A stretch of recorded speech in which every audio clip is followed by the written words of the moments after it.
Minister Keerthana முதல்ல scene போடுறதை நிறுத்துங்க. முதல்ல ரீல்ஸ் போடுறதை நிறுத்துங்க. நமக்கு தான் ரீல்ஸ் போட வரல, நமக்கு தெரியல. எப்போ ரீல்ஸ் போட்டாலும் ஏதாவது ஒரு கான்ட்ரவர்சியில் மாட்டுறீங்க. எதுக்கு அப்புறம் இந்த ஷோ ஆஃப் பண்ணணும்? மக்கள் மனசில் நான் ஒரு எபிலிட்டியான ஒரு மினிஸ்டர் தான், ஒரு கேப்பபிளான ஒரு மினிஸ்டர் தான் அப்படின்னு இடம் பிடிக்கணும்னா show your skills and ability in ஒரு ஆக்ஷன், நாட் இன் ரீல்ஸ். மக்கள் நீங்கள் போடுற 30 செகண்ட் ஒரு நிமிஷம் வீடியோவில் நீங்கள் கேப்பபிள், நீங்கள் ஒரு சூப்பரான மினிஸ்டர்னு நினைக்க மாட்டாங்க. அப்பாடா, இப்போ தான் கொஞ்சம் தெளிவாக பேசுகிறீங்க ப்ரோ, சல்யூட். ஏன்னா இதுக்கு முன்னாடி நீங்கள் பேசின விஷயமும் நான் பார்த்துருக்கேன். இந்த ராஜா பேரோனா அவங்களோட விஷயத்துலேயும் நீங்கள் கொஞ்சம் ஒரு மாதிரி அப்படி இப்படின்னு பேசியிருந்தீங்க. ஓகே, அதெல்லாம் கொஞ்சம் ஒரு மாதிரி ரொம்ப ஒரு மாதிரி சரியில்லாத மாதிரி பேச்சாயிருந்துச்சு. பட் இப்போ நீங்கள் பேசுகிறது கரெக்டான வார்த்தை.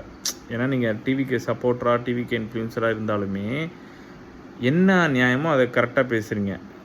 அதுக்கு சல்யூட், சீரியஸாக. ஏன்னா இதுக்கு தான் நான் சொல்கிறேன், இதுக்கு தான் திராணி இருக்கான்றதை நான் முன்னாடி ஒரு வீடியோவில் கேட்டிருந்தேன். இதுக்கு நான் உங்களுக்கு சல்யூட் பண்ணுறேன். ரொம்ப நல்ல விஷயம்.